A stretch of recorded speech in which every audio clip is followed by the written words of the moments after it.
YouTube. Damos inicio.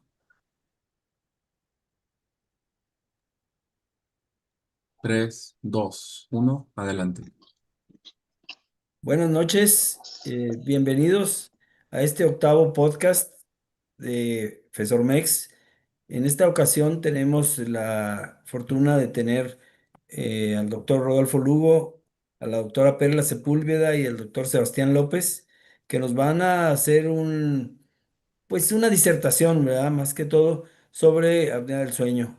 Vamos a agradecerles a todos su presencia y espero que sea de mucha utilidad. Muchas gracias a los panelistas de antemano y doctora Débora, la dejo con ellos, por favor. Gracias, doctor. Muy buenas noches, sean bienvenidos a nuestro octavo podcast en los temas de autorización en otorrinolaringología lineal FESORMEX 2025. Es un placer contar con su presencia. Gracias, doctor Dávalos, por sus palabras, presidente de nuestra federación, y a nuestros queridos invitados expertos en el tema. Nuestra charla discutida de hoy será apnea de sueño. Este siendo un reto diagnóstico para nuestra especialidad. La premura del diagnóstico y el tratamiento oportuno son vitales. A continuación presentaré a nuestros distinguidos panelistas o ponentes. En primer lugar tenemos a la doctora Perla Sepúlveda, otorrinolaringóloga, egresada de la Universidad Autónoma de Nuevo León, con entrenamiento avanzado en el tratamiento médico y quirúrgico del ronquido y apnea del sueño por el ISSSTE y la Universidad Autónoma de Nuevo León. Especialista en atención de cirugía de sueño, ronquido y apnea, cirugía endoscópica y senos paranasales, con énfasis de apnea de sueño en pediátricos. Seguido por el doctor Sebastián López, médico otorrinolaringólogo del Hospital Italiano de Buenos Aires, director médico del Instituto de Enfermedad del Sueño, experto en medicina de sueño por la Asociación Argentina de Medicina de Sueño, Fellowship de Rinología y Trastornos Respiratorios, Universidad Autónoma de Nuevo León, miembro fundador de la Sociedad Iberoamericana de Cirugía de Sueño. Solamente tenemos al doctor Rodolfo Lugo Saldaña, member of the Large International Sleep Surgery Society Board, profesor titular de la Cátedra de Otorrinolaringología ISSSTE Monterrey, director y profesor titular de la alta especialidad y diplomado en desórdenes respiratorios del sueño y tecnología, miembro honorario de la Sociedad Española, Venezolana y Ecuatoriana de Otorrinolaringología y Rinología, autor de 5 libros y múltiples artículos de divulgación científica y desórdenes del sueño, expresidente de FESORMEX, expresidente de la Sociedad de Tecnología y Plástica Facial. Bueno, doctores, los dejamos con la doctora Perla Sepúlveda, con énfasis en apnea en pediátricos. Adelante, doctor.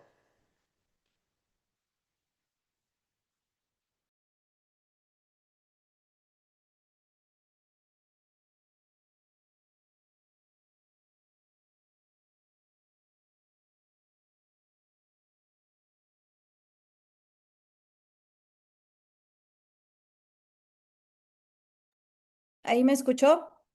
Sí, doctora, pero se cerró su plática. Eh, Listo, ahora sí. ahí, Listo, doctora, adelante. muy bien. Buenas noches a todos en México y en algunos otros países que nos estén escuchando. Gracias a FESORMEX por la invitación. Y bueno, como tenemos poco tiempo, vamos a tomar asunto en el tema. A mí me tocó hablar de niños, lo cual me encanta porque siempre digo que a los adultos también algunos, no todos tan buen pronóstico como cuando pescamos desde pequeños a los niños. Y bueno, sabemos que es una enfermedad que desgraciadamente perdimos en manos de los neumólogos, pero hay que irla recuperando porque es una enfermedad que sucede en la vía aérea superior, ¿no? Una vez que cruzan las cuerdas vocales inferior, ya nada se cierra, ya nada se colapsa. Todo sucede desde la punta de la nariz hasta la glotis. Sabemos que tenemos una misma vía que para 3 cosas: hablar, comer y respirar. Y la visión técnica los dicen que es una enfermedad que se caracteriza por episodios repetitivos de obstrucción total, es cuando respirar, o una hipopnea en donde nos estamos desatando. Esta enfermedad enfermedad o esta definición es muy técnica, porque hablando sobre, vamos a tener vía aérea, solamente en donde se va a ir desarrollando el ser humano. Entonces, vamos a hablar un poquito del crecimiento también junto con esto de los niños. Les voy a mostrar este video que a mí me encanta y es un video que hacen los dentistas en donde nos muestran cómo debemos de respirar por la nariz. Esa es la primer vía de defensa, lo primero que va a detener a los gérmenes, a la contaminación. Tenemos una respiración nasal, es más la oxígeno, dióxido nítrico y le van a ayudar a limpiar esa. Más, ustedes la posición de la lengua debe estar acoplada o pegada aquí en el paladar. ¿Qué sucede cuando no podemos respirar por la nariz? Vamos a abrir la boca, respirar oralmente o bucalmente y entonces la segunda que son las anginas y las AES. Por eso hay que preguntar cuando un niño nos dice adenoamígdala, ver tiene. Pero además lo más grave es que se baja la posición de la lengua. Al bajarse la lengua, se pierde el equilibrio. Sabemos que los bebés son 100% respiradores nasales justo por esto, porque es estímulo para que crezca ese maxilar superior. Entonces, una vez que se baja de la lengua, los músculos de la masticación van a empezar a hacer en donde ya no tienen agua, y entonces a empezar al crecimiento, a colapsar esos arcos palatinos, que de tener una caja amplia o lo que nuestra información genética nos decía que debíamos de tener, entonces esta fuerza va a empezar a colapsar ese crecimiento y la va a asociar en donde no caen sus todo que acompañamiento de con lo el término tenemos que cómo respirar. La mayoría de los locos son secundarios, estamos hablando de pero además de que funciona la de la lengua va a estar constantemente ese mal hábito que va a estar dando los dientes. Hay que preocuparme el niño, no duermen en cantidad, que y tenemos dormido y cada pero vean, pues, para empezar, de boca abierta dispone, vaya haciendo esa retrognatia, movimientos, mucho esfuerzo, tiene movimientos constantes para tratar de buscar más, además tiene el biberón a un lado, lo cual no debe ser, no debemos de alimentar a los niños a media hora, perdón, a medianoche, porque eso va a predisponer a que desarrollen más caries. Si estamos en una edad en la que todavía se debe alimentar, pues hay que ponerlo en la posición adecuada para que se alimente. Y entonces tenemos ciertos factores predisponentes para tener esta enfermedad en los niños. Uno de ellos es los masculinos, igual que los adultos, que en la familia haya habido historia de apnea, pero no tanto porque hay un gen que vaya a transmitir la apnea, sino que compartimos las mismas características físicas. Los niños que son prematuros, sabemos que hay inmadurez de esos cartílagos, principalmente los que desarrollan laringomalacia. Los niños obesos, que cada vez tenemos más ese problema, tenemos el vergonzoso primer lugar de obesidad en adultos y entonces lo mismo, esa vía aérea se va a estrechar. Enfermedades neuromusculares que no van a tener esa fuerza para que puedan respirar adecuadamente. Malformaciones craneofaciales que contribuyen a esa vía aérea que va a estar más estrecha o esas, por ejemplo, los síndromes Down, esa macroglosia que pudieran tener o esos síndromes que pueden tener una mandíbula más pequeña y esos malos hábitos como el biberón, el chupón que van a predisponer a que tengamos una mala respiración. Entonces, en los niños hay que preguntarnos muchísimo antes de que ronquen si están respirando adecuadamente. Si ya perdieron esa función nasal, van a desarrollar la respiración oral y desde ahí empieza el problema en estos chiquitos. Hacemos un buen examen físico, vemos esa obesidad o sobrepeso, si tenemos algo que les obstruye la nariz, como la muy común alergia, si tenemos desviaciones septales en estos niños, lo cual es bastante común porque, ¿se acuerdan? Les decía, ese piso de la nariz es el techo de la boca, entonces cuando nos hacemos respiradores orales, esa elevación del paladar va a hacer que ya no caiga adecuadamente ese tabique, entonces termina desviándose esa hipertrofia amigdalina o esa hipertrofia adenoidea que va a ser secundaria al crecimiento de este tejido. La micrognatia o retrognatia también secundaria esa mala respiración. La macroglosia, que más común en ciertos síndromes, es ese paladar colapsado o ojival. La falla en el crecimiento, estos niños que no duermen adecuadamente, entonces en la noche no se libera adecuadamente la hormona de crecimiento y eso va a predisponer a que también pudieran tener apnea del sueño y pacientes que desarrollan laringomalacia que tienen más predisposición.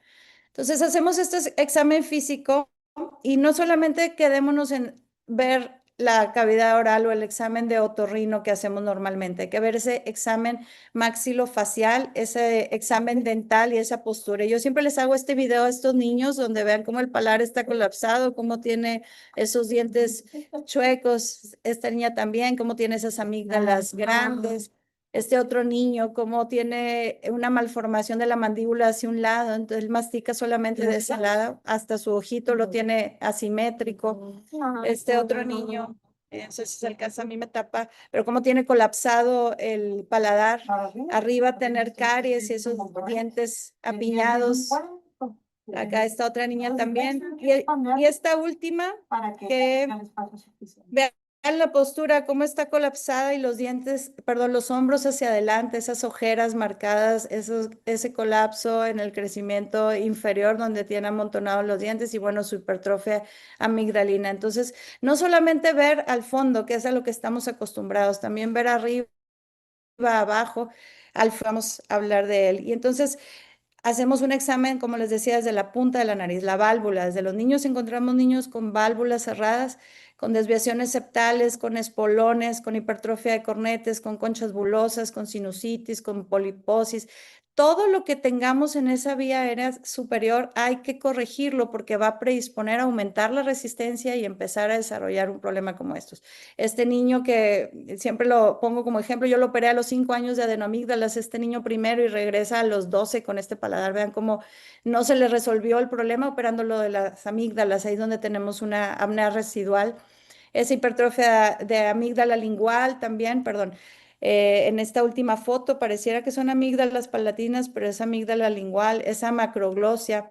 Esos estudios de imagen que vemos aquí en lo óseo no se ve nada, pero vean el espacio tan reducido que tiene consecuencia de las amígdalas. Entonces, voltear a ver también en cavidad todos los puntos, ver ese perfil que tienen los pacientes, todos los que vayan desarrollando una retrognatia, sabemos que se va a reducir ese espacio retrolingual y entonces más fácilmente se van a estar cerrando o colapsando.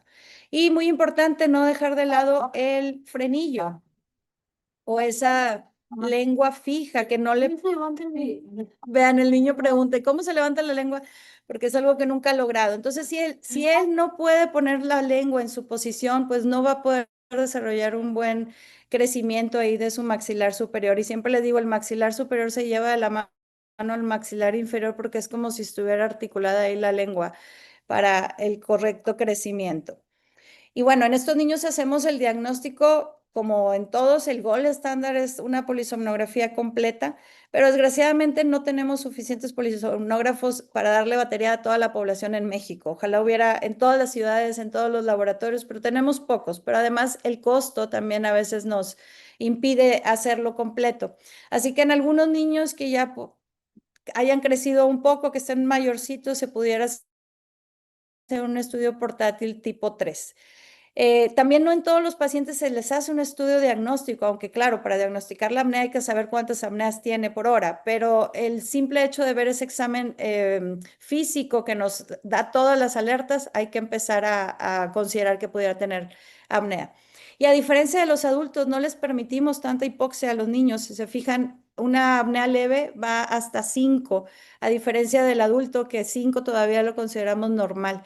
Y un niño con apnea severa va a tener más de 10, a diferencia del adulto que es más de 30. Entonces, con muchísimo menos eventos ya diagnosticamos una apnea del sueño en los niños. ¿Y qué es lo que tenemos que evitar? Que esa caja o ese crecimiento se vea alterado para que no desarrollen esta imagen. Aquí tengo la imagen de, la primera es un niño que su papá tiene mucho miedo de operarlo de adenoides. Se tardaron más de un año en decidirse porque ellos decían que pues era igualito a su papá, ¿verdad? Y acá está el tag de su papá, que años después lo operé del septum, o sea que hay que evitarles ese crecimiento, no porque se parezcan físicamente, van a heredar también todas las enfermedades, ahí las red flags.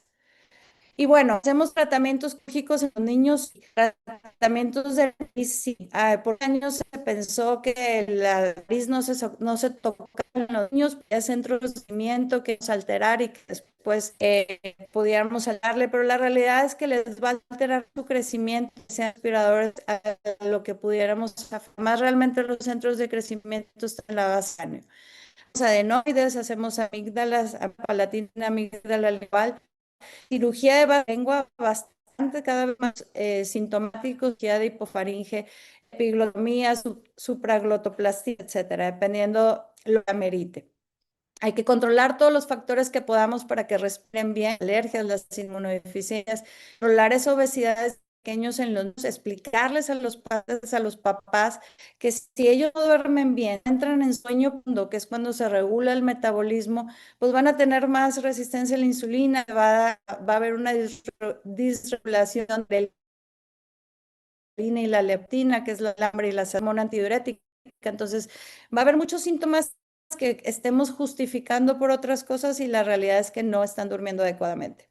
Hay que tener en nuestro equipo o algo referir para las expansiones maxilares, no solamente quedarnos con que nosotros los operamos de las amígdalas y listo, hacer esa ortopedia, ortodoncia si lo necesitan, evitar una cirugía es que es muchísimo mejor. Pero eso a los 13 años máximo, porque es el pico máximo de crecimiento del maxilar superior. Es importante la rehabilitación de niños que ya los destapamos, ya tienen, aún así siguen respirando por la boca, hay que volverlos a enseñar la alusión y el lenguaje. En la R y la T, entonces es suficiente para posicionarse donde debe y pueda tener esa deglución y ese lenguaje. Cada vez menos, solamente en algunos síndromes.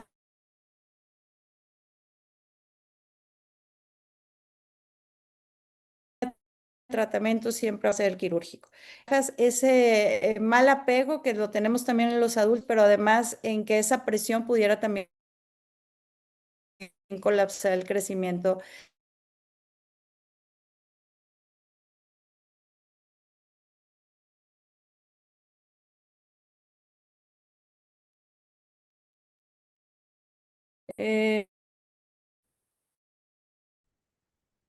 ¿Me escuchan? Es que Bueno, Perla, se oye muy entrecortado. No sé si tienes problemas con tu internet o algo, pero pues se en los supone últimos se que oía, no se entiende nada. no. No, doctora. No sé si quisiera empezar el doctor Sebastián y terminas Bueno, tú, después de Sebastián, terminas tus últimas diapos, Perla, ¿qué te parece? Y vemos si Carlos, nos arregla, Francisco nos arregla un poco lo de la conexión contigo, ¿no?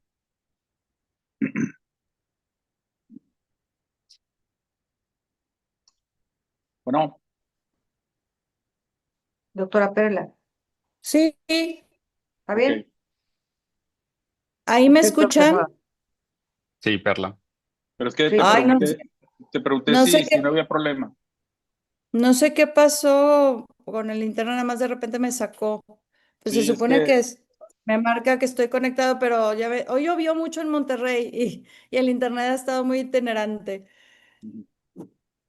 ok. Bueno, mira, prosigo. ¿Hasta cuándo me es que desde el principio se escucharon? oyó muy entrecortado, Perla. No hemos podido seguir bien tu charla. Yo digo A ver, ahí. es, bueno, es que se oyeron bien algunas en la mitad de la charla y después se perdió. No sé si, Como o sea, al principio no se oía el nada. examen físico, O sea, después a la mitad de tu charla se oyó y al final ya no se oyó nada en tus últimas diapos. No se entendía nada porque se iba y se encontraba Se pudo arreglar un poco al principio porque Francisco quitó el audio, quitó el video, pero después se fue. Ujú. Que no sé si, bueno, Ahí, Doctora Perla, si ahí me gusta, o podemos escuchan. platicar aquí en el chat y para resolver algo. Bueno, ¿qué hago entonces? lo que ¿Le faltaban comenté, muchas diapositivas, doctora? o sea, lo que comenté, Sebastián No, ya empieza, estaba en... Bueno, dale, Sebastián, y ahorita sigo Dale, yo. dale, dale, dale, dale. Adelante, doctor.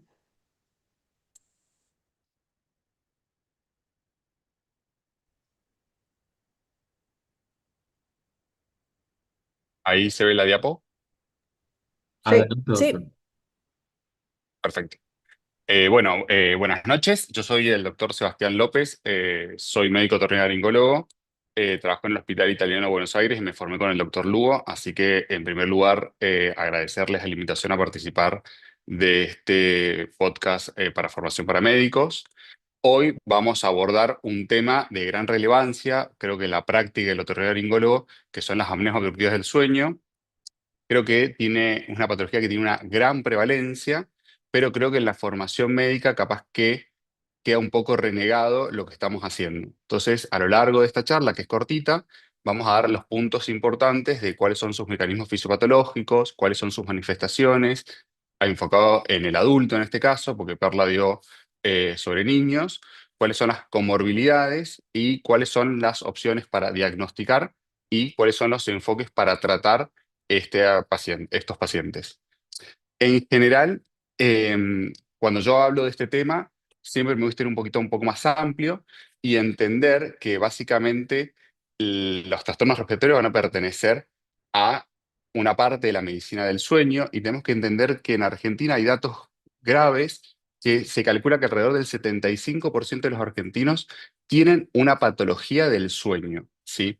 Y de los cuales el 40% van a tener una patología en forma crónica. Si yo traspolo estos datos a la población mundial, son más o menos similares según las diferentes estadísticas. Y esto nos dicen que estos pacientes que van a tener su sueño alterado van a tener enfermedades físicas, de la salud mental, alteraciones a nivel socioeconómico, laborales, etcétera. Sí, y esto es tan importante que en los últimos años la AJA, que es la Sociedad Americana de Cardiología, puso como un octavo pilar para tener una vida longeva y saludable al sueño como un pilar fundamental en nuestras vidas. Por lo tanto, tenemos que empezar a cuidar un poco el sueño, ¿sí? Junto con el control de glucemia, con el control de peso, con la dieta saludable, con hábitos no tóxicos, etcétera, ¿sí? Em, un poquito ya para meternos más en las apneas del sueño, sabemos que esto es un problema en la salud global, que básicamente tiene una alta prevalencia, aproximadamente se calcula que el 20% de la población mundial tiene un trastorno respiratorio del sueño, llámese apnea del sueño o ronquidos, que los mismos tienen manifestaciones clínicas, ¿sí? Que las vamos a poder reconocer con síntomas diurnos o síntomas nocturnos, capaz que los síntomas nocturnos son los más conocidos, como los ronquidos, los ahogos nocturnos, las pausas respiratorias y como los síntomas diurnos que los tenemos que ir a buscar si el paciente está cansado, sensaciones de sueño no reparador, si los pacientes se levantan a orinar de noche, si se levantan con la boca seca, con dolor de cabeza, sobre todo en las mujeres, cómo es su rendimiento laboral, si los pacientes se quedan dormidos después de determinados hábitos, como por ejemplo después de comer, haciendo actividades monótonas como manejando, estando en la computadora, etcétera. Y obviamente lo otro que tenemos que ir a buscar, y no menos importante, son el impacto que esto va a tener en el sistema psicosocial y en el sistema psicoeconómico o socioeconómico, mejor dicho, ¿sí? Porque son pacientes que muchos en la vida adulta van a estar más relacionados con un tipo de depresión, ausentismo laboral, van a estar un poco más torpes o menos hábiles para hacer algunas tareas. Y a nivel social, el ronquido hace que muchas parejas se quieran divorciar, gente que tenga vergüenza de no poder compartir una habitación en un viaje con amigos, o cuando nace un hijo en una pareja joven, que trae gran cantidad de problemas. Sí sabemos que a lo largo de la historia, sí, el principal tratamiento fue el CPAP, como dijo Perla, pero sabemos que alrededor de los 5 años la tasa de herencia ronda alrededor del 50%. Entonces, en la actualidad hemos tenido que un poquito que ayornarnos, que existen otro tipo de tratamientos para abordar a este tipo de pacientes. Y es así que en las últimas guías, sí, hemos visto que, como ya dijimos, antiguamente el CPAP era el único tratamiento de primera línea, y en las guías actuales vemos que existen otros tratamientos de primera línea, como son los dispositivos avance-mandibular, como son las cirugías de la vía aérea superior, o las terapias miofuncionales o algún otro tipo de tratamiento que deberíamos buscar cuáles son las características fenotípicas de nuestros pacientes para decir a vos o a este paciente le va a ir mejor con esto, con aquello o con algún otro tipo de tratamiento. Teniendo en cuenta que también la medicina se modernizó y nosotros vivimos un sistema de medicina muy paternalista donde el médico decía qué se debía hacer, y hoy estas guías, para mí, ahora una cosa muy interesante que ponen al paciente como en primera persona y al médico como un guiador de esto, donde le va a decir al médico diciendo, che, si vos tenés este tipo de características, capaz que tus opciones de tratamiento puede ser esto o aquello, y que el paciente elija un tratamiento al cual se pueda adherir, que es lo más importante, y lo pueda continuar a lo largo del tiempo, para que estos síntomas que hablamos vayan desapareciendo rápidamente y este paciente pueda volver a reintegrarse o tener una vida realmente saludable, ¿sí? También es muy importante que todos los médicos que nos formemos o abordemos este tipo de pacientes estemos muy informados y actualizados en el manejo de los diferentes tipos de tratamiento, porque hay tratamientos con los cuales si no nos formamos podemos hacer daño. En nuestro caso, que la mayoría me imagino que debemos ser otorrinolaringólogos, ¿sí? Si nosotros hacemos cirugías de vía aérea y no estamos formados o elegimos mal a los pacientes o no sabemos las técnicas quirúrgicas correspondientes, sabemos que las cirugías tienen grandes complicaciones como estenosis faringias, disfagias, disneas, respiraciones orales forzadas durante el día, sangrados masivos. Entonces es muy importante que entendamos qué vamos a hacer con nuestros pacientes, qué tratamiento les vamos a indicar, cómo los vamos a seguir y qué les vamos a ofrecer. Ahora bien, un poco para abordar esto, yo siempre digo, o en mi experiencia, ¿sí?, que hay que buscar un equilibrio entre tres factores básicos. Uno son factores anatómicos, otros son factores funcionales y otros lo perceptual.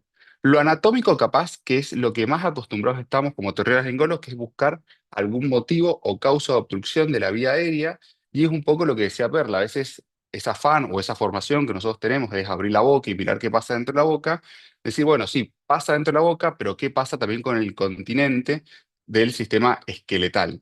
Y ahora muchas veces nos pasa que tenemos un montón de pacientes que no tienen ningún tipo de obstrucción y seguimos teniendo apneas de grado moderado, severo o muchos síntomas diurnos, entonces tenemos que ir pensando que en realidad esa estructura no está mal, sino que esa estructura está disfuncionante y no funciona de una forma adecuada. Entonces también nos tenemos que entrenar en cómo evaluar los componentes funcionales o anátomos funcionales que van a conformar esta vía aérea, porque recordemos que es una vía aérea que es bastante compleja porque es una entrecrucijada entre la vía aérea, la vía digestiva y la vía respiratoria.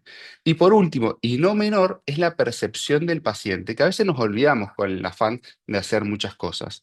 Nosotros, en la percepción del paciente, es un poco los síntomas que nosotros tenemos que ir a buscar y demostrarle al paciente qué le está pasando, además de ahogarse de noche y además de tener un ruido durante la noche que le puede molestar a él o le puede molestar a los familiares, sino que hay síntomas como la somnolencia, el poco rendimiento laboral, la falta de atención, la falta de memoria, la percepción de una buena calidad de sueño, que pueden estar alterados, y si yo no mejoro lo anatómico, lo funcional y lo perceptual y no busco un equilibrio perfecto entre estas tres unidades, ¿sí?, el tratamiento que yo le vaya a brindar a estos pacientes va a ser un tratamiento en vano, ¿sí?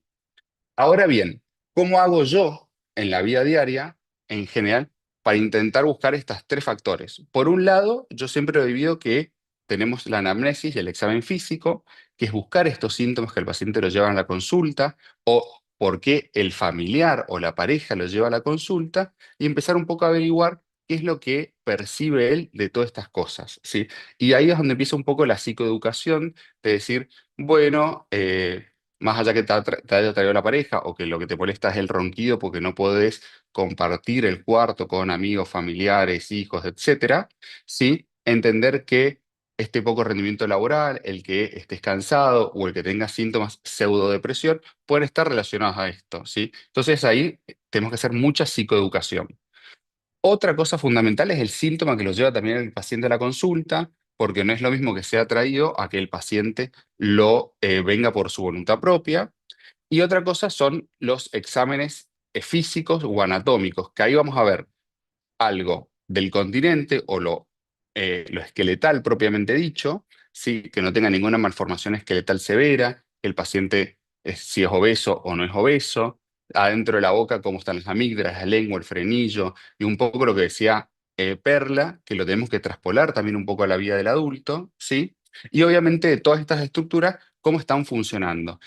Puedo tener un frenillo liberado, pero una lengua mal posicionada, una lengua posicionada interdentalmente, una deglución atípica, que en general va a ser que son lenguas más hipotónicas, que tengamos unos bucinadores que no cierren perfectamente, y tenemos que buscar qué herramientas puedo yo en la práctica clínica obtener para evaluar todas estas cosas. Por otro lado, todo paciente que tiene apnea de sueño tiene que ser estudiado con algún tipo de estudios, ¿sí? Eh, en general, perdón, en general, estos tipos de estudios que pueden ser evaluados por pacientes, el gol estándar es la polisomnografía, pero también la verdad que la polisomnografía, que nos da un montón de información y es el estándar para hacer todas estas cosas, ¿sí? Tenemos que saber que tiene una limitación en el acceso de los pacientes. Y sí, me encantaría estudiar a todos los pacientes con una polisomnografía, pero la verdad que es limitado desde lo económico y desde los recursos de tener estos sistemas. Pero puedo tener poligrafías, puedo tener aparatos más reducidos como oxímetros, y creo que hoy los avances tecnológicos van un poco por ahí. También hay estudios que nosotros tenemos que hacer a los pacientes o hacerle probar a un grupo de pacientes que va a hacer las titulaciones de CPAP o las calibraciones de CPAP, que es que prueben el CPAP no solo porque el paciente puede llegar a usar el CPAP como un tratamiento médico, sino que también nos va a dar información para nosotros obtener o dirigir nuestro tratamiento. Aquellos pacientes, por ejemplo, que sean mayor candidatos quirúrgicos y que tengan titulaciones de CPAP muy altas, capaz que van a ser pacientes que tienen altas chances de fracasar al momento de elegirlos como candidatos quirúrgicos. Y aquellos pacientes que tengan unas titulaciones de CPAP bajitas, capaz que son pacientes que son más candidatos a cirugía que candidatos a CPAP, ¿sí? Y por otro lado, siempre tenemos que tener en cuenta cuáles son las indicaciones, en nuestro caso, para usar un tratamiento que sea alternativo al CPAP. Y para hacer eso, nosotros, en general, todas estas indicaciones las llevamos para que los pacientes hagan algo que se llama endoscopía de sueño, que hoy en día para nosotros es el gol estándar para seleccionar tipos de tratamiento, no solo para seleccionar un tratamiento alternativo al CPAP, ya sea un dispositivo de avance mandibular, la terapia miofuncional, las terapias posicionales, las cirugías de vía aérea, sino también para evaluar cuando esos pacientes que les insistimos porque su tratamiento debe ser el CPAP, evaluar cuáles son las causas de fallo del CPAP, ¿sí? Y a veces estas indicaciones pueden diferir entre la vía adulta y la vía pediátrica. Una vez que nosotros tenemos a nuestros pacientes estudiados en estos 360 grados que yo le digo, pasamos a las opciones de tratamiento. Y las opciones de tratamiento es lo que dije al principio. Ponemos al paciente como un eje principal. Nosotros simplemente vamos a guiar a los pacientes a cuáles son sus mejores opciones terapéuticas. No vamos a convencer a nadie que esta es su única opción. Dentro de todas las posibilidades, de todos los estudios y todas las herramientas que nosotros tengamos para evaluar a nuestros pacientes, vamos a intentar elegir a aquel paciente que diga, che, yo me siento más cómodo haciendo una terapia miofuncional, y tendremos que tener un equipo que nos ayude a hacer una terapia miofuncional. Tendremos aquel paciente que no quiere hacer nada invasivo y simplemente quieren hacer un CPAP, y tendremos que saber un montón de CPAP y un montón de estrategias de adherencia y de continuidad hacia la misma terapia. O cuando hacemos una cirugía, saber qué cirugía le vamos a hacer a nuestros pacientes, qué técnica quirúrgica le vamos a hacer. Tenemos que estar preparados para resolver las complicaciones o prevenir las complicaciones, y obviamente saber cómo vamos a evaluar el éxito de estas terapias. Y básicamente lo que vamos a hacer es un enfoque integral. Y básicamente podríamos decir que hay una serie de tratamientos que van a ser los cambios del estilo de vida, que más allá de bajar de peso, tener una vida saludable en cuanto a no fumar, no alcohol, realizar actividad física, muchos de estos cambios del estilo de la vida saludable vienen en esto que yo les decía, que es la psicoeducación de la percepción de cómo dormimos. Pacientes que yo les puedo mejorar el IAH, les puedo mejorar el ronquido, pero siguen percibiendo que duermen o tienen un sueño de mala calidad, ¿sí? No me sirve de nada tratarlos, porque son pacientes que a veces nosotros decimos que son fenotipo tipo 4, que decimos, che, estos pacientes al final y al cabo le hice esto, esto, esto, y el paciente sigue mal, sigue percibiendo mal. Y para mejorar un poco eso, nosotros tenemos que hacerlos o tenemos que entrenarlos a los pacientes que perciban su sueño de una forma diferente.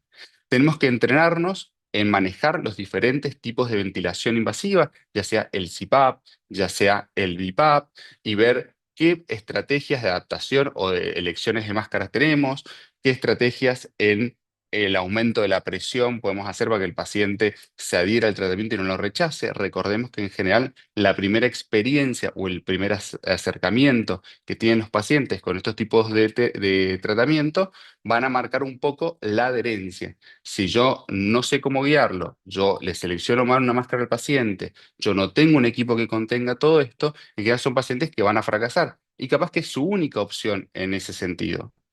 Por otro lado, están las cirugías de vía aérea superior.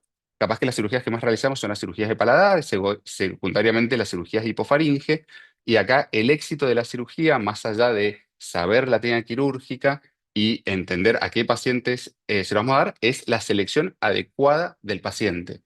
La cirugía ha venido a resolver un montón de cosas. Hoy en día hemos podido ponerlas en las guías como tratamientos de primera línea, pero tenemos que entender que no es para todos, que la cirugía es para un grupo de pacientes que esté muy seleccionado. Y para seleccionar a los pacientes creo que es lo que más cuesta en el entrenamiento del abordaje de estos pacientes. Hay que estudiar, formarse, prepararse, estar. Después están los dispositivos de avance mandibular, que son unos mordillos que pueden ser monobloc o bibloc, que se colocan en la boca avanzando la mandíbula y esto estabiliza la vía aérea. También tenemos que entender que no son para todos, que es para un grupo de pacientes, para características ya sea em, en severidad, características en el examen físico, y lo fundamental es que los titulemos bajo un estudio endoscópico. Y a veces, capaz que he dicho muchas veces que es fundamental que hagamos una somnoendoscopía, DICE o endoscopía de sueño, como lo quieran llamar, ¿sí? Pero es fundamental porque esto es una patología que pasa cuando dormimos, y la única forma que tenemos de representar el sueño mientras dormimos es mediante este tipo de estudios. Y en este estudio no solo vamos a ver a veces dónde se obstruye la vía aérea, sino de qué forma se obstruye y qué herramientas terapéuticas puedo utilizar. Entonces acá viene mucho el concepto que nos enseñó mucho el doctor Lugo, que es el IDAIS, obviamente estos dicen un poco más prolongados, donde vamos a evaluar el sitio de obstrucción, la forma de obstrucción, qué pasa con algunas maniobras, qué pasa cuando yo pongo un dispositivo de avance mandibular, si esa vía aérea se estabiliza, qué pasa si yo refuncionalizo la vía aérea, funcionará la terapia miofuncional o no. Y por último, la terapia miofuncional, que tendrán que tener en su equipo un dentista, un odontólogo, un fonoaudiólogo, un terapista lingual o alguien que sepa, obviamente, medicina del sueño, que entienda cómo es esta fisiopatología o entender esta vía aérea dinámica que le pasa a los trastornos respiratorios del sueño para que vuelva a refuncionalizar la misma.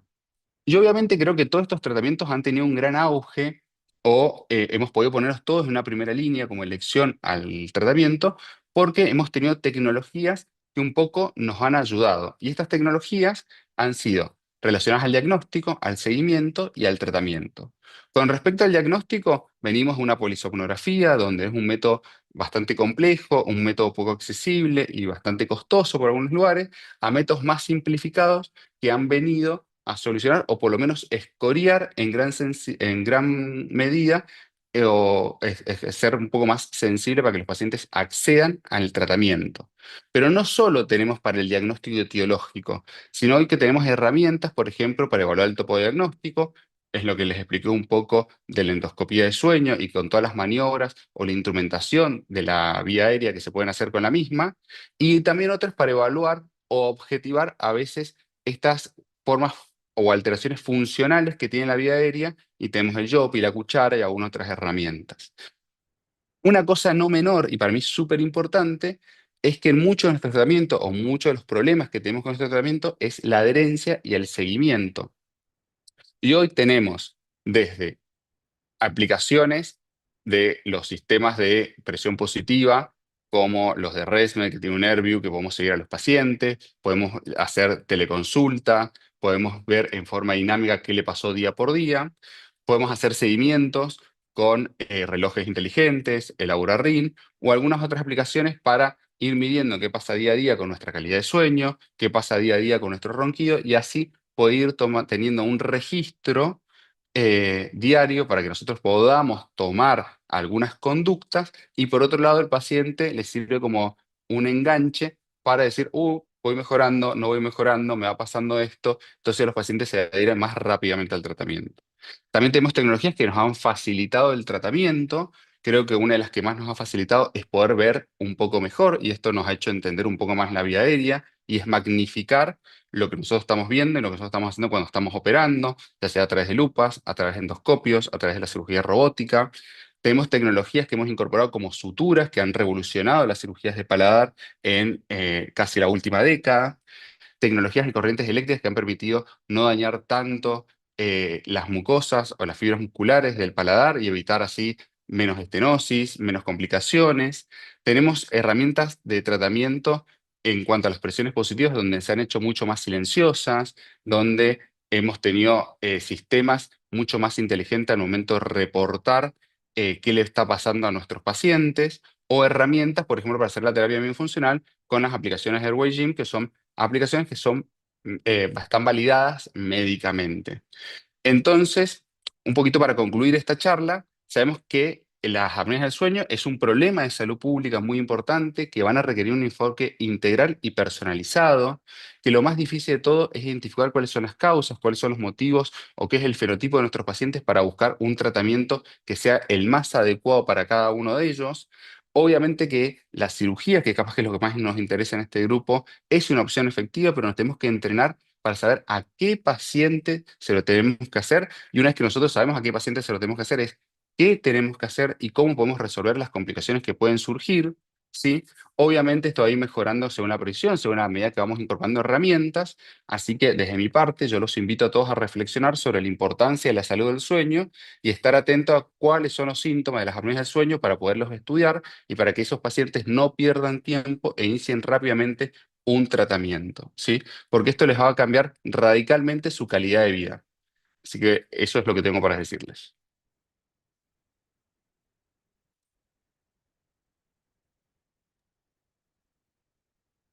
Muchísimas gracias, doctor Sebastián López. Excelente su exposición y tiene muchas felicitaciones aquí de parte de colegas. Gracias.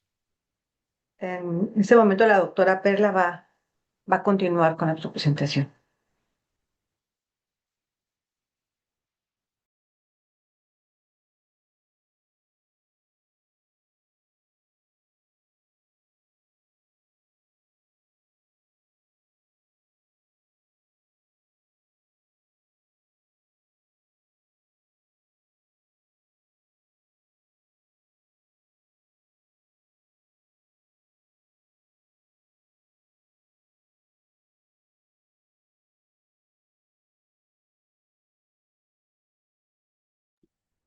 ¿Ahí me escuchan? Perfecto, doctor, adelante. Sí, Ay, Doctor, esperemos que ahora sí se pueda escuchar bien. Qué pena.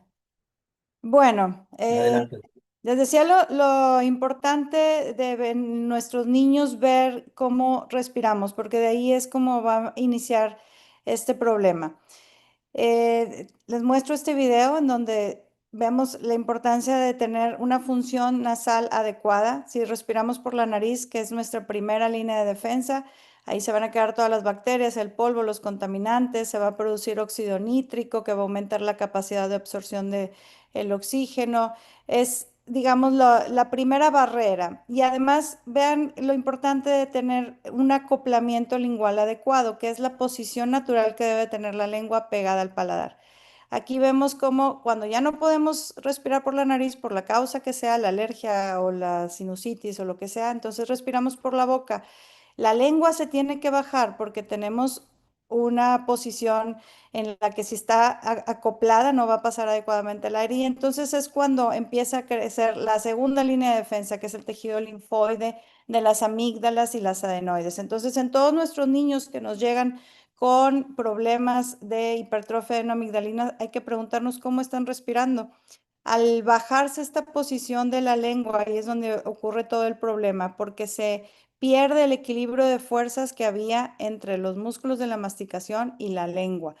La lengua siempre está haciendo la contraparte, entonces al ya estar abajo, hace que estos músculos de la masticación empiecen a tener más fuerza y empiecen a colapsar el crecimiento del maxilar. Y entonces, como les decía, en la definición de apnea del sueño es pausas respiratorias, pero hay que ver cómo se desarrolló esa caja, si vamos a tener ese factor predisponente para que más fácil se esté colapsando. Se desarrollan estos paladares en triángulo, en donde ya los dientes no caben. También todos nuestros niños que tengan maloclusión o de los dientes chuecos, que es el término que les dicen los dentistas, la maloclusión, tenemos que preguntarnos cómo están respirando. Esa lengua disfuncional que se queda en el piso de la cavidad oral va a hacer que se disminuya el espacio retrolingual y que además tengan hábito de lengua, esa lengua que va a estar empujando constantemente los dientes. Entonces, no solamente quedarnos en ver en cómo están respirando, sino también cómo están esos dientes o ese paladar, porque es el piso de la nariz y es el techo de la boca. Y vemos que es importante la cantidad de horas que duermen nuestros niños, pero también es importante cómo están durmiendo. Por ejemplo, este niño vemos que está durmiendo con la boca abierta, que tiene uso de músculos intercostales, que tiene ahí a un lado el biberón que no le está, digamos, nutriendo y no le está ayudando en su momento. Debemos de tener momentos adecuados para la nutrición y la respiración. Vemos cómo se está moviendo, buscando ahí más aire y cómo tiene ahí un colapso en el crecimiento de su maxilar inferior, por eso se está quedando ahí con algo de retrognatia. Sabemos que hay factores predisponentes para los niños para tener apnea del sueño, igual que en los adultos, más común en los masculinos, más común si hubo historia de apnea del sueño en la familia, pero no porque esto se transmita por un gen, sino porque compartimos las mismas características o el mismo fenotipo que nuestros padres. Pacientes que tienen prematurez, porque esa inmadurez de los músculos o de los cartílagos va a hacer que se pueda colapsar más fácilmente. La obesidad, que sabemos que en los niños es muy común tener obesidad. Tenemos el vergonzoso primer lugar de niños obesos en nuestro país. Todas las enfermedades neuromusculares que van a afectar esa correcta respiración, las malformaciones craneofaciales más comunes en los sindromáticos, esa macroglosia, y esos malos hábitos, el biberón, el chupón, que van a hacer una mala posición de la lengua, van a presentar una mala posición de la lengua y una mala deglución. Entonces, en estos niños hay que preguntarnos mucho antes, si pierden esa función nasal, ya les estamos dando todas las características para que se vuelvan unos niños roncadores. Hacemos un examen físico exhaustivo en donde vemos si tiene sobrepeso, si tiene algún problema de alergia, que es lo más común, algo que le obstruye la nariz, desviaciones septales en los niños, también vemos las desviaciones y generalmente son por ese mal crecimiento. Recordemos que es el piso de la nariz, pero el techo de la boca, entonces a medida que el paladar se eleva, ese tabique va a terminar yéndose hacia un lado o hacia otro. La hipertrofia amigdalina o adenoidea, también vemos hipertrofia de la amígdala lingual, esa retrognatia secundaria a esa mala respiración, la macroglosia, el paladar ojival por ese colapso en el crecimiento, la falla en el crecimiento de los niños, porque sabemos que la hormona de crecimiento se libera mayormente durante la noche, y niños que tengan laringomalacia. Entonces, les mostraba todos estos videos de niños que yo les muestro. Vemos desde arriba cómo tiene el paladar colapsado, esos dientes chuecos, esa lengua con una mala fuerza, cómo tienen hipertrofia de las amígdalas, como este tercer niño tiene una asimetría de la mandíbula porque él mastica solamente de un lado, cómo tienen los paladares colapsados, más caries porque la respiración oral predispone a tener más caries. Y esa mala postura, niños que tienen los hombros hacia adelante porque están buscando más aire, la lengua al estar relajada en la cavidad oral va a ocupar ese espacio retrolingual que los obliga a hacerse hacia adelante. Entonces, no quedarnos solamente en ver esas amígdalas, sino en todo ese examen completo de todo ese esqueleto de cómo está creciendo. Desde la punta de la nariz vemos desviaciones, hipertrofias de cornetes, conchas bulosas, sinusitis. En la cavidad oral, este colapso de crecimiento. Este niño les mencionaba que yo lo operé cuando tenía 5 años de adenoamígdalas y regresa a los 12 años con ese paladar. Como no le resolvimos el problema al solamente quitarle las amígdalas, había que, desgraciadamente se perdió, pero había que reeducarlo y hacerle ahí una expansión Todos esos niños que tienen una amígdala lingual hipertrófica, que también ya entra como una tercera línea de defensa que sigue aumentando de tamaño. Vemos en los estudios de imagen cómo se cierra. En este último tenemos un arco que está bien desarrollado, pero vemos cómo las amígdalas están ahí bastante cerrando el espacio. Y bueno, la facies adenoidea o el fenotipo adenoideo, donde la barbilla se queda hacia atrás. Y algo que no debemos olvidar es también el frenillo. Vemos como el frenillo, él dice, ¿cómo se levanta la lengua? Porque no puede, no tiene la capacidad de ponerla en la posición adecuada. Entonces eso le produce un problema en la deglución también. ¿Y cuál es el diagnóstico en estos niños? Pues idealmente la polisomnografía, el gol estándar como en todos, pero estos niños difícilmente tenemos accesible tantos polisomnógrafos en el país y además es un estudio más costoso. En algunos que ya tienen cierto peso ya podemos hacerles un tipo 3, pero en la mayoría de los casos se hace un diagnóstico clínico. A estos niños no les permitimos tanta hipoxia, a diferencia del adulto, por ejemplo, una apnea severa ya son más de 10 apneas por hora y en un adulto más de 10 es una apnea leve, entonces hay que tenerlos bien identificados si están haciendo esas pausas respiratorias. Tenemos que evitar, estas radiografías son de papá e hijo, donde el papá no quería operar a su hijo de adenoides, perdón, porque él estaba con el miedo de que algo le podía pasar y la respuesta fue enseñarle su radiografía de cómo había que evitar que desarrollara ese colapso de crecimiento del maxilar inferior. Bueno, en estos niños tenemos también muchos tratamientos. La primera línea de tratamiento en el niño es el tratamiento quirúrgico. La nariz, la nariz lo operamos, que hay que quitarnos esa idea de que la nariz o el septum no se opera en niños porque podemos dañarles centros de crecimiento y la realidad es que más se van a dañar o más vamos a colapsar su crecimiento si no los hacemos respirar adecuadamente antes de que terminen de crecer.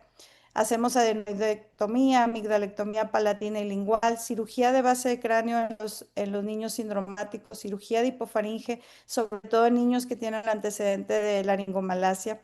Tenemos que controlar todos los factores de riesgo, como la alergia, todo lo que nos pueda obstruir la nariz, como las inmunodeficiencias o sinusitis, controlar esa obesidad o esa resistencia a la insulina que se vuelve un círculo vicioso. Entre más obesos, más apnea, entre más apnea, menos se regula el metabolismo. Hay una alteración entre la grelina y la leptina, que es la hormona del hambre y la saciedad. Hay más enuresis porque la hormona antidiurética se libera más en la noche.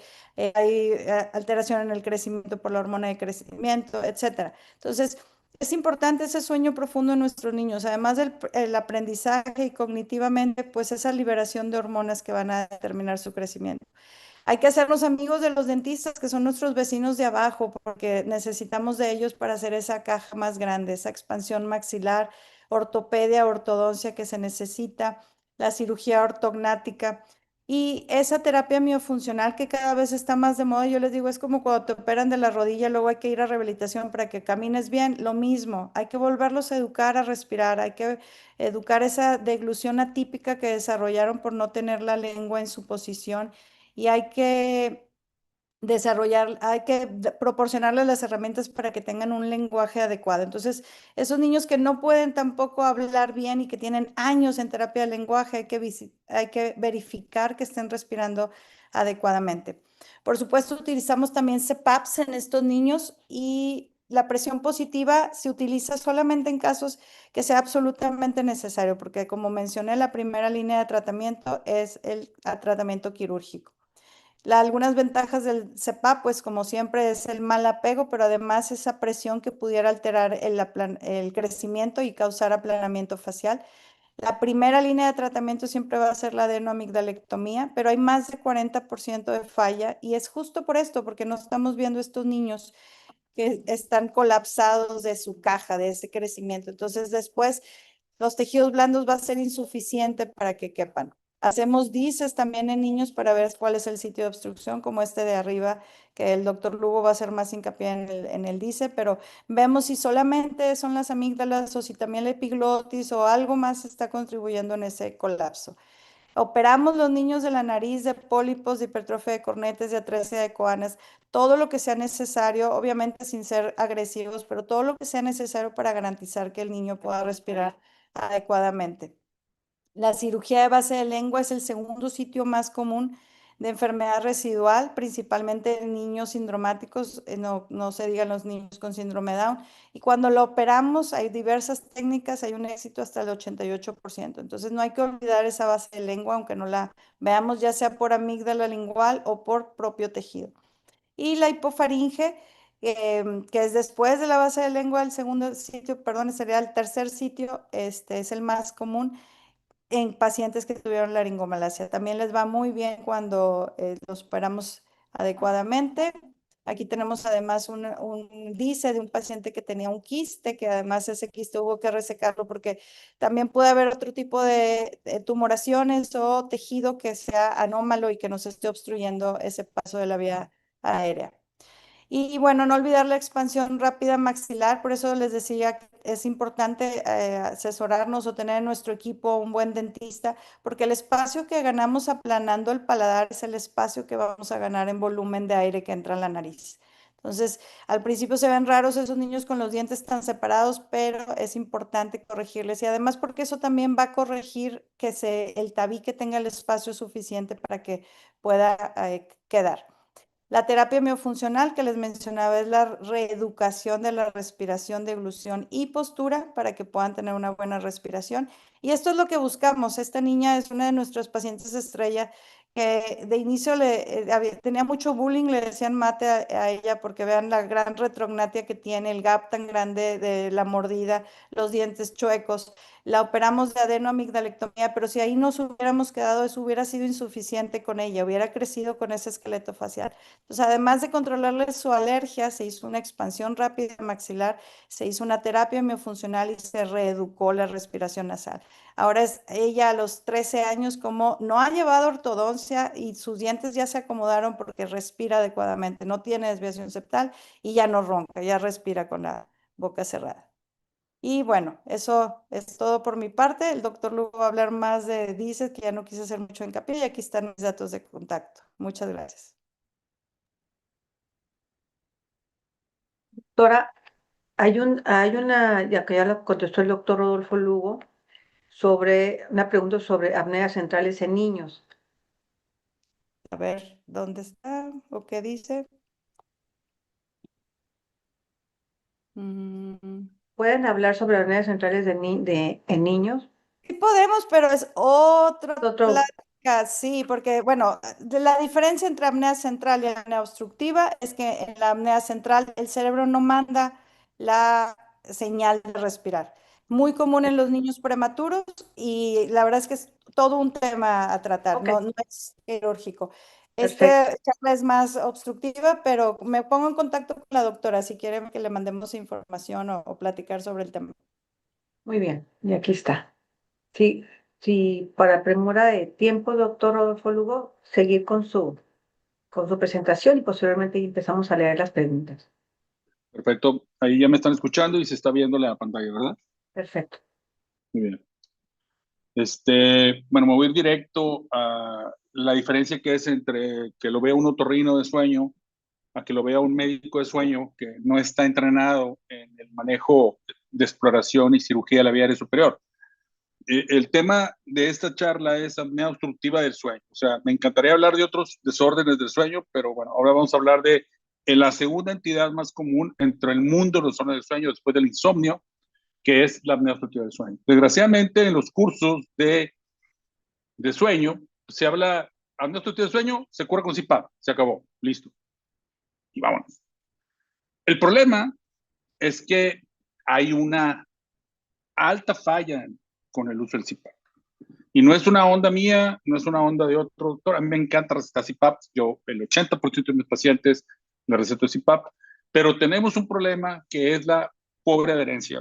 Y que desgraciadamente, aunque le hagamos lo que le hagamos, aunque le metamos lo que le metamos, aunque le hablemos por teléfono todos los días, aunque lleguemos y veamos la nube y veamos que ese día no lo usó y le mandemos un WhatsApp y le digamos qué está pasando, Desgraciadamente, la alta falla en la adherencia es un problema de salud público.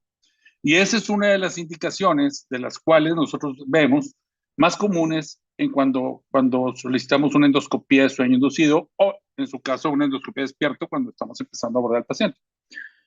Y obviamente, cuando nosotros vemos este problema, que es una de las razones más comunes de contacto en una clínica de sueño, en este caso yo tengo la suerte de estar en dos lugares, uno privado y uno público, es que en las dos clínicas una de las causas más comunes, o cuál es el motivo de consulta más comunes, es que el paciente sigue teniendo síntomas a pesar de que está usando el CPAP. Y eso tenemos que ver y reevaluar al paciente. Aquí en este artículo del Journal de Medicina del Sueño, mencionan como uno de los principales síntomas es que persiste la somnolencia, tienen síntomas nasales, un 9%, sensación de ahogo, ronquido continuo o persistente y resequedad de cavidad oral. Y tenemos que regresar a ver qué está pasando con ese paciente, ¿verdad? Esta es una de las razones por las cuales tenemos que ver qué está pasando con los pacientes que nosotros creemos que están corregidos. Nosotros le creemos fielmente al índice de apnea que viene en el CPAP. Si le pregunto a alguien cómo es que el CPAP saca un índice de apnea, nadie lo sabe.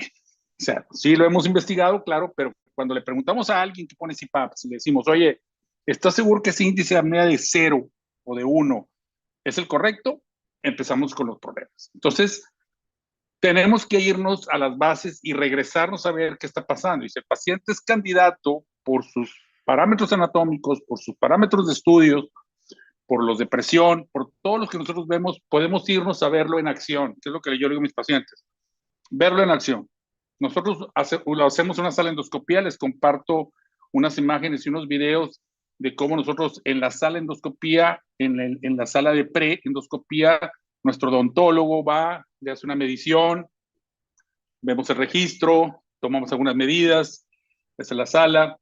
Esta es la sala que nosotros utilizamos, que es la sala que no tiene ventanas, que se puede cerrar, que se puede oscurecer. Tenemos una ventana para los observadores y así ellos puedan platicar y no despertar al paciente. Ahí estamos preparando todo el setup. Ahí está mi anestesióloga, están los fellows, está el odontólogo en este caso. Y aquí ya estamos con el paciente dormido, donde estamos explorando al paciente en una de las posiciones en las cuales estamos viendo qué está pasando en tiempo real y podemos ver posición derecha, izquierda y todo. Otro de los parámetros es que vemos al paciente, en este caso un paciente pediátrico, hacemos mucha endoscopía pediátrica en pacientes que continúan con la apnea a pesar de haberles hecho una amidalectomía y una adenoidectomía. Y ya cuando evaluamos que estuvo bien hecha la cirugía, tenemos que irnos a otros factores de obstrucción y no nada más condenarlos a usar el CPAP a un paciente pediátrico. Aquí estamos viendo al paciente en acción y nuestro odontólogo, en este caso la doctora Neiva, está colocando el simulador de base mandibular, que es un aparato de última generación, en el cual estuvimos inmiscuidos con la diseñadora de este aparato, la doctora Patricia Fernández de Madrid, en el cual podemos regular las posiciones de la mandíbula y ver si realmente el dispositivo de base mandibular es una alternativa. Y no nada más hacerle una maniobra de Smart Heisenberg, que todo el mundo cree que funciona, pero eso no, la verdad no es para eso. Y aquí, pues estamos viendo en posición del lado izquierdo. Acuérdense que el gran olvidado de la apnea del sueño es las posiciones. Nadie pregunta qué posición duerme, nadie le importa qué posición durmió durante la polisonografía o durante el estudio de sueño. Y realmente la posición también es muy importante porque también nos ayuda a pensar en alguna alternativa. Entonces, podemos ver al paciente roncando, su esfuerzo respiratorio, su esfuerzo inspiratorio, si el ronquido es inspiratorio, si el ronquido es expiratorio, si hace un esfuerzo en el cuello, si tenemos un cambio en las posiciones, si es supino, lateral. Todo el mundo sabe que en posición supina, que es una posición un poco antinatural, puede ser la peor. Vemos lado derecho, lado izquierdo, vemos si se optimiza esas posiciones. Colocamos el dispositivo también para ver si se quita el ruido, si deja de roncar, si no deja de roncar. la verdad es que tenemos que aprovechar todo este tiempo para poder ver alternativas de tratamiento. Nos sorprendimos cuando vemos pacientes que sí les va bien. Aquí está la fellow haciendo la labor de la medida del dispositivo. Y la verdad que tenemos que estar pensando en multidisciplinario. O sea, no podemos ser los únicos guerreros de la trinchera y decir que yo curo todo y yo soy experto en todo, porque cuando uno quiere abarcar mucho, al final de cuentas no aprietas nada y al final de cuentas no eres experto en nada. Aquí, el ronquido basal, este es otro ejemplo rápidamente. Estamos poniendo el índice biespectral, que es unos sensores del encefalograma que nos indica el nivel de sedación que trae el paciente. Relacionado a su nivel de sedación, nosotros podemos observar que el paciente puede estar en un nivel ideal para explorarlo. Ahí vemos su patrón respiratorio típico del sueño. Vemos su desaturación, vemos su frecuencia cardíaca y ahora nos vamos a la vía aérea en dos niveles. El primer nivel es paladar, el segundo nivel es la hipofaringe. Estamos viendo el cierre palatino y el cierre en hipofaringe. Y después nos vamos a ponerlo en lateral derecho, en lateral izquierdo. Vemos si cambia el tono, si cambia el colapso, si hay colapso en epiglotis, si mejora la saturación. Por eso es tan importante nosotros colocar medicamentos sedantes que no causen depresión respiratoria y que no causen relajación muscular, como el propofol o como otros ciertos anestésicos. Nosotros tratamos de mantener un plano bien estable, superficial, que no nos deprima al paciente. Lo que habíamos platicado, colocamos el dispositivo mandibular, el simulador del dispositivo mandibular para ver si hay un cambio en el ruido y manejamos los grados de avance dependiendo de la graficación que habíamos hecho previo en la sala de preendoscopía. Y así vemos que tenemos un resultado con eso, tenemos un punto extra que ofrecerle al paciente cuando va al consultorio a ver su exploración. Y aquí vemos a este paciente, este es otro paciente, pero quiero que vean la diferencia entre el paciente sin el dispositivo de avance mandibular y con el simulador de avance mandibular del lado izquierdo. Vean cómo cambia el patrón, vean cómo hay un colapso epiglótico en el átero lateral y la base de la lengua francamente está provocando una obstrucción. Y el dispositivo mandibular en este paciente corrigió en gran medida esa inestabilidad de la vía aérea. Si eso nos funciona y encontramos una posición ideal o fisiológica que nos potencialice esa vía aérea, podemos pensar en que podemos ofrecerle un tratamiento no nada más de manera subjetiva para ver si le quitamos el ronquido, pensando que le cambió el ruido y el paciente está curado. No, nosotros tenemos que estar seguros que el paciente le va bien, tenemos que hacer un estudio de salida, tenemos que pedir que el paciente lo siga usando para ver si el paciente le va bien y no nada más soltarlo. Y cuando la indicación es uso subóptimo de CPAP, o sea, que el paciente no brinca las 4 horas y ya le buscaron con CPAP, ya le buscaron con BiPAP, ya le buscaron con servoventilador, ya le buscaron con otro tipo de presión, y el paciente sigue con un uso subóptimo de CPAP, menos de 4 horas, se lo arranca, siente mucha presión, no puede utilizarlo y ya lo compró, que tenemos muchos pacientes de ese tipo, vamos a ponerle un CPAP para ver esa vía aérea bajo presión positiva. Primero nos vamos 2 puntos arriba de su percentil 95. En este caso, cuando el paciente ha utilizado el CPAP, vemos su percentil 95 y lo ponemos 2 puntos arribita. En este caso, este paciente que tenía 12.5, 13, empezamos de 16 para arriba, digo 16 para abajo, perdón, para ver el cambio en la febrización aérea provocada por la presión positiva y buscar un símil al PCRIT, a la presión crítica de cierre de la vía aérea, que al final de cuentas ese es el gran enemigo de nosotros, el PCRIT, porque hay pacientes que son iguales, tienen el mismo peso, tienen la misma anatomía, se parecen, y tienen un índice de apnea muy diferente. ¿Y por qué otros tienen el mismo índice de apnea y uno se siente muy mal y el otro no siente nada? ¿Por qué? Porque esta es una entidad muy compleja que tenemos que entenderla y tenemos que saber exactamente cuándo vamos a entrarle y cuándo no. Este es uno de los puntos finales de la endoscopia de sueño, el acoplamiento de la lengua y la úvula en la base. Cuando tenemos ese surco en la lengua, es que tenemos una base de lengua con buen tono muscular. Cuando tenemos una lengua que no tiene ese surco, que está como que muy grande, muy blanda, esa puede ser una lengua hipotónica y ahí pudiéramos pensar en otro tipo de alternativas de tratamiento como la terapia emocional. Aquí eso estamos viendo el acoplamiento de la lengua en el paladar. Conclusiones: si el CPAP falla en la adherencia, tenemos que reevaluar al paciente. En ocasiones repetir el estudio. Si el paciente clínicamente los síntomas no van con lo que estamos viendo en el estudio, sin ninguna duda irnos a la polisonografía, tener estudios de todo tipo, no quedarte solo con poligrafías cardiorrespiratorias, sino tener todas las alternativas de diagnóstico para poder evaluar bien al paciente y estar seguro que esto no es una causa de fragmentación de sueño no respiratoria. O sea, acuérdense que el overlap, lo que está preguntando ahorita de la apnea central, que en los adultos la encontramos, es importante estar seguro que este paciente es anatómico. Buscar alternativas de tratamiento. La endoscopia de sueño no es diagnóstico, no, porque el paciente ya está diagnosticado. La endoscopia de sueño inducido es una exploración dinámica a la vía superior que nos puede dar señales para poder ofrecerles múltiples tratamientos, no nada más pensar en cirugía. Esto no es para estar cortando campanillas de tonizón, sino estar seguro que le vamos a ofrecer alternativas de tratamiento. En Estados Unidos, en algunos otros países, ya está la terapia de estimulación de hipogloso, que tenemos que observar que el paciente sea precisamente un buen candidato para cirugía multinivel. Un manejo multidisciplinario es ideal, como hemos dicho. Recuerden, cirugía multinivel puede ser multicomplicada, entonces tenemos que estar seguros de que vamos a ofrecer a un paciente lo ideal. Este es un paciente enfermo que en un 35% no se sienten enfermos. Ya para terminar, estos son los anuncios parroquiales. Estos son para los que tengan dudas o que quieran tener más contacto en esta área. Este es el diplomado que tengo de hace tiempo, de hace más de 10 años, con aval universitario. Es un diplomado presencial de 3 meses, con 1 mes en línea, 3 meses presenciales, que es hands-on, o sea que se tienen que poner los guantes, tienen que tener contacto con los pacientes.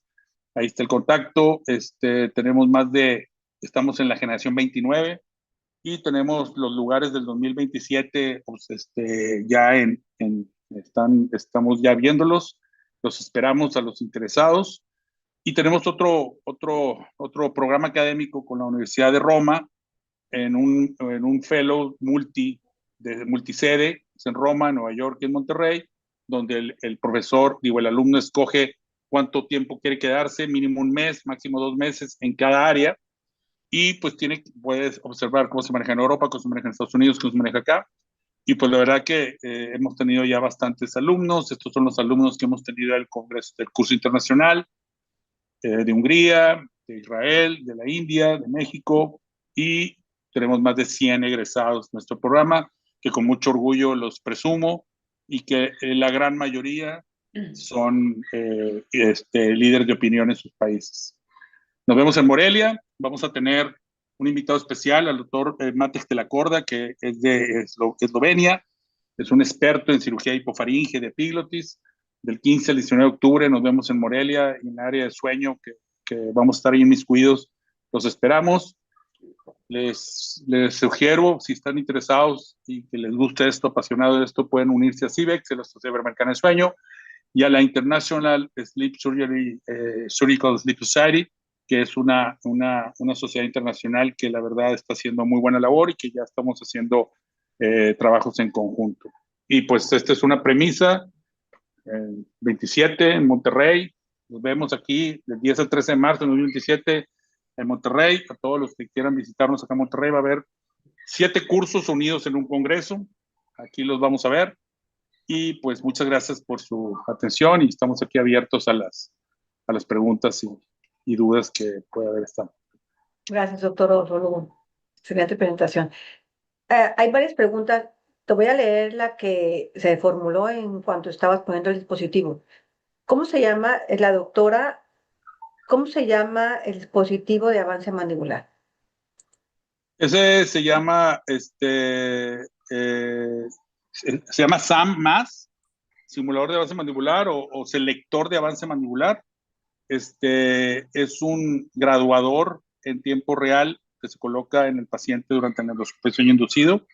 Lo ideal es que sea manejado por un odontólogo y que esté trabajando en conjunto con un otorrino que haga sueño para que podamos entablar un buen diagnóstico de precisión y si le podemos ofrecer un dispositivo mandibular, que en ocasiones es una muy buena opción, tener las bases ya reales de que sí le puede funcionar y no hacer una prueba y error como actualmente se hace, que pues se le pone el dispositivo a ver si le funciona, pero pues desgraciadamente pues no es un dispositivo que es barato y resulta que muchas veces los pacientes se decepcionan y pierden la secuencia del tratamiento, ¿verdad?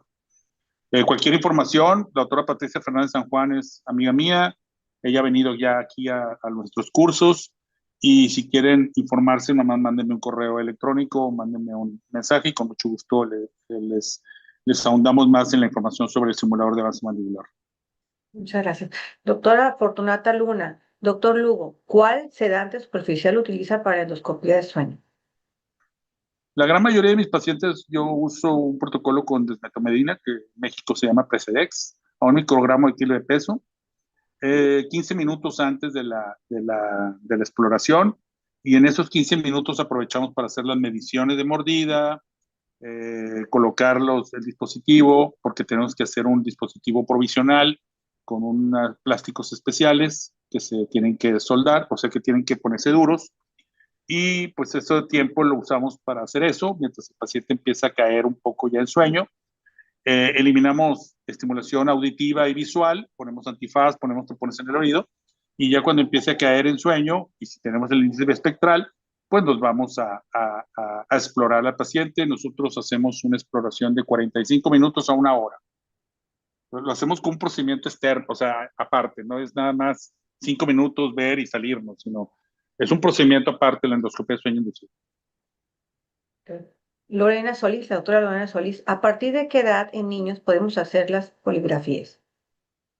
De hecho, se pueden hacer a cualquier edad. La verdad que la apnea del sueño puede aparecer en niños neonatales, en niños recién nacidos y en niños sindromáticos y todo, pero cuando el paciente tiene indicación de estudio del sueño, se tiene que hacer el estudio que se tenga a la mano y que se pueda usar en los niños. O sea, no poder ser tan pragmático y decir, tiene que ser una polisonografía. Si no cuentas con ella, pues sale el estudio que tú tienes a la mano, ¿verdad? Pero la verdad, si tiene indicación de estudio del sueño, el paciente, que por lo general aquí en nuestro país es el paciente sindromático, el paciente con obesidad infantil, como dijo la doctora Perla, y el paciente con deformidades craniofaciales, tenemos que irnos un poquito a hacer el estudio antes de pensar en operarlo, y pacientes con problemas conductuales también. Ok. El doctor Rubén Heredia ya se contestó, pero para la audiencia, ¿qué opinan de la inyección de dextrosa en paladar? Sí, como yo comenté, cualquier Sí. sustancia que provoca fibrosis en el paladar, es muy importante porque nos puede ayudar a hacer fibrosis y provocar ese concepto de rigidez palatina. Pero la verdad es que tiene que ser muy preciso, o sea, tiene que ser un paciente muy seleccionado, que sea solo un ronquido palatino, que no tenga una apnea moderada severa, que no tenga la mayores a grado 2, que no tenga un Malampati 4.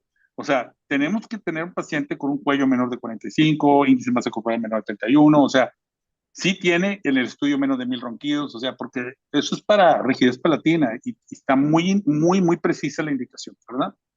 Ok. Están diciendo varios médicos aquí que quieren que hablen sobre central, las apneas centrales. Posteriormente vamos a comentar con el doctor para ver si podemos dar un tema sobre eso, ¿no? Ya van tres médicos insistentes en el tema. No, pues sí, Ah, claro. La unidad central es para un tema. para, este, Todo otro tema, pero Se para, lleva un capítulo aparte. sí, todo sí. un capítulo aparte. La doctora Yolanda Zaguán. Hola, Rodolfo. Y la doctora Perla también, porque se le consigna.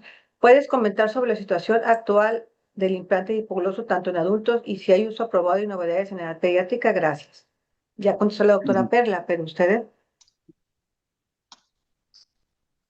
No sé, ¿alguien que quiera ahí contestarle? doctor Sebastián López. ¿Cómo? Perdón que se me entrecortó. ¿Puedes comentar la situación actual del papel del implante de hipogloso tanto en adultos y si hay uno aprobado y novedades en el implante en edades Nosotros en pediátricas? Argentina no tenemos implante lipogloso, no está aprobado por la ADMAT, que es el ente que regula los productos médicos, así que no tengo como experiencia en el uso. Eh, sí hay implantes que se están utilizando, sobre todo en Estados Unidos y en Alemania, creo que son los lugares donde más se utiliza. En Latinoamérica todavía tenemos como una limitación en el acceso del coso, del implante. Sí vale aclarar que el implante a veces no es una terapia de primera línea. El implante es para aquellos pacientes que han fracasado algún otro tipo de tratamientos, ¿sí? Y que tengan algunas características muy particulares que lleguen al implante, ¿sí? Hay líneas de trabajo en pacientes pediátricos con chicos sindromáticos que lo lleva la doctora Stacy Ishman.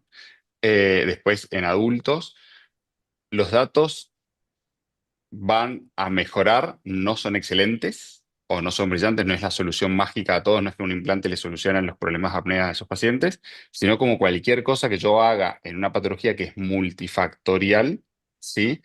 Es una herramienta más que va a estar seguramente encajada con otra herramienta para solucionar el problema. El implante por sí solo, como único, como tratamiento aislado, va a estar lejos que solucione este problema a los pacientes, por Sí, ahora.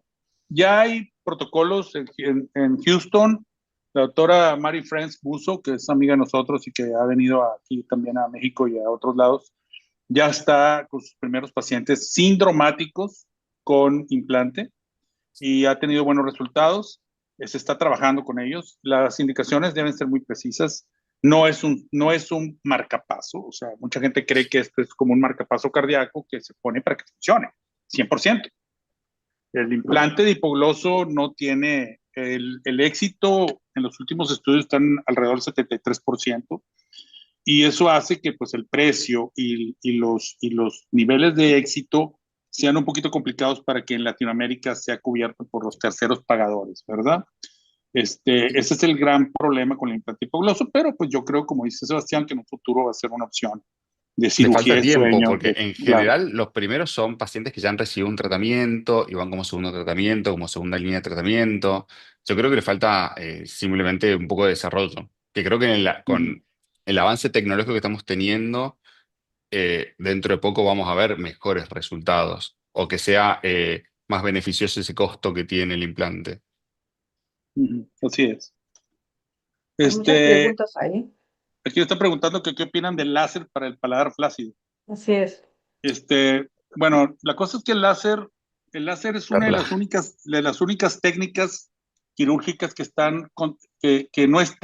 no tienen una indicación clara por la Sociedad Americana de Sueño, porque el láser es una energía cortante que quema, que puede provocar fibrosis, pero resulta que, como habíamos dicho, pues no nada más es de cortar la campanilla o poner duro el paladar. O sea, el problema aquí que es algo totalmente complejo con un manejo de los colapsos musculares en combinación con, este, con la inspiración y con la expiración forzada que provoca un cierre que me encantaría que fuera solo el paladar. La verdad que a mí me encantaría que el cierre fuera palatino nada más y que cortando tantito y metiéndole lumbrita ahí se quitara el ronquido.